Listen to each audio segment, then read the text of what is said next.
You are looking at Julian's pronunciation guide, where we look at how to pronounce better some of the most mispronounced words in the world, like this other curious word. But how do you say what you're looking for today? Let's learn once and for all how to pronounce the name of this square in France. If you want to learn more names of famous places in Paris, stay tuned, I've got more videos for you. Place Pigalle, that's the French pronunciation here.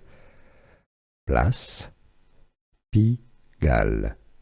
Place is French for plaza, what the Italians say plaza, or a square. Place Pigalle, French pronunciation, how to pronounce Place Pigalle.